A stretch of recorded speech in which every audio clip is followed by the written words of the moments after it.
দেখো রীতিমতো জনরোষ আসছে পরে প্রাক্তন মুখ্যমন্ত্রীকে দেখে এবং সেই প্রমোদনগর যেখানে বীর্যু কেওয়াটের বাড়ি সেখানে তিনি এসে পৌঁছেন এবং পরিবারের সদস্যদের সঙ্গে কথা বলেন এবং তিনি যেটা অভিযোগ করেছেন তার গাড়ি লক্ষ্য করে পাথর ছোড়া হয় এবং জুতো ছোড়া হয়, চোর স্লোগান দেওয়া হয়। রীতিমতো জনরোষ আসছে পরে এবং এই মুহূর্তে আমরা বীর্যু কেওয়াটের বাড়ি হালি শহরের প্রমোদনগরে রয়েছি এবং পরিবারের সদস্যরা রয়েছেন এবং তাদের সঙ্গে কিছুক্ষণ আগে দেখা করে গেছেন প্রাক্তন মুখ্যমন্ত্রী সে কি বললেন, এই ব্যাপারে আমরা কিছু বলি কি বললেন আপনাদের? আমাদের কিছু উনি বলেনি, ওনা আমাদের কিছু বলেনি, কি বললেন কিছুই বলিনি। আপনাদের জন্য? এসেছিলেন, আমরা ওনাদেরকে হাত জোড় করলাম। আমরা আর কোনো সাপোর্ট চাই না কারোর।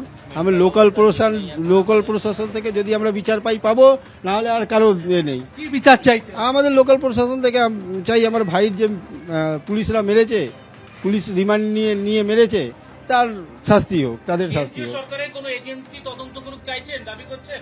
সেটা আমরা এখন বলতে পারবো না। যদি আপনার ভাইকে কিভাবে মারা হয়েছে? পুলিশ রিমান্ডে এনে মেরেছে, রাতে কথা হলো 9:30টার সময়, রাত সকালে শুনছি মারা গেছে। তৃণমূলের পুরপ্রধান কমল অধিকারীর ঘনিষ্ঠ ছিল আপনার ভাই, ঘনিষ্ঠ না, উনি চাকরি করতো। হ্যাঁ, ব্যাস এটাই। কিন্তু তার সহযোগী বলে তো তাকে গ্রেফতার করা হয়েছে। হ্যাঁ, করা হয়েছিল। কি কারণে গ্রেফতার করা হয়েছে? কারণ আমরা কি করে বলবো? তারপরে গ্রেফতার করার পর কি হলো? কিছু না, ওই রিমান্ডে আনলো আর থানার মধ্যে পরের দিনই শুনছি মারা গেছে।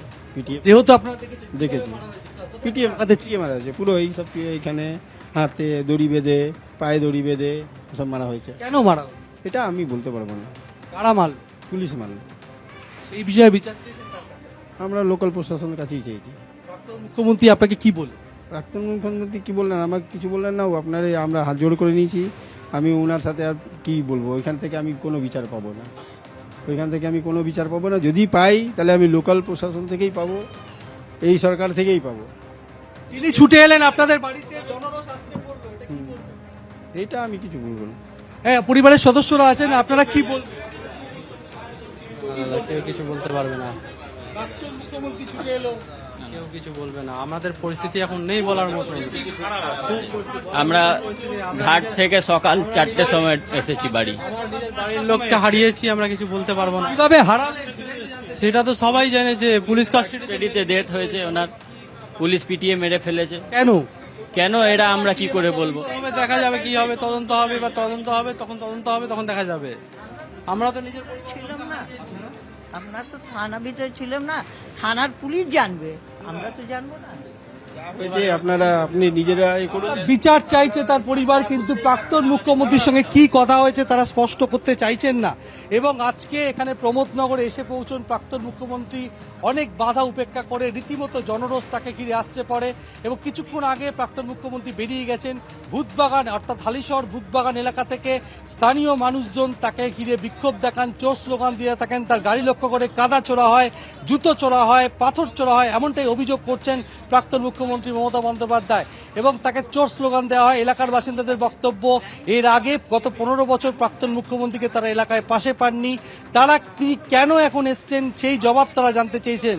রীতিমতো জনরোষের মুখে পড়েন প্রাক্তন মুখ্যমন্ত্রী এবং তৃণমূল সাংসদ কল্যাণ বন্দ্যোপাধ্যায় এবং দোলা সেনরা, এবং তারা প্রায় 10 মিনিট ছিলেন এই বাড়িতে এবং এই বাড়িতেই দেখা করার পর তারা এই মুহূর্তে বেরিয়ে গেছেন প্রাক্তন মুখ্যমন্ত্রী এবং শোকস্তব্ধ পরিবার। তারা এই মুহূর্তে মুখ খুলতে চাইছেন না, কি কথা হয়েছে প্রাক্তন মুখ্যমন্ত্রীর সঙ্গে তারা তবে যেটা স্পষ্ট করছেন যে লকআপের মধ্যে মৃত্যু হয়েছে।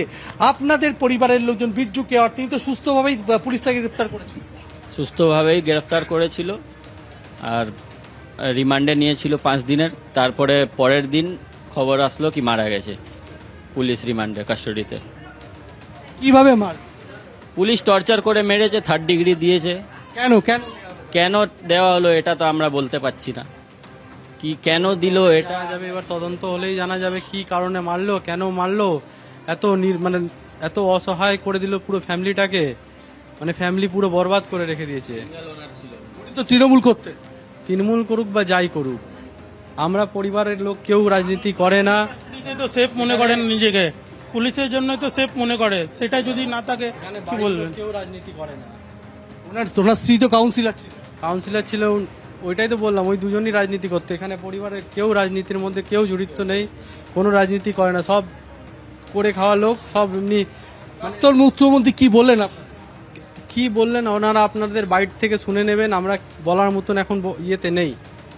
পরিবারের সদস্যরা এতটাই শোকস্তব্ধ, তারা কিছু বলতে পারছেন না, শুধু একটাই কথা বলছেন যে নিরীহ বিরজু কেওট তাকে নৃশংসভাবে পুলিশ লকআপে পিটিয়ে মারা হয়েছে, এমনই অভিযোগ করছেন।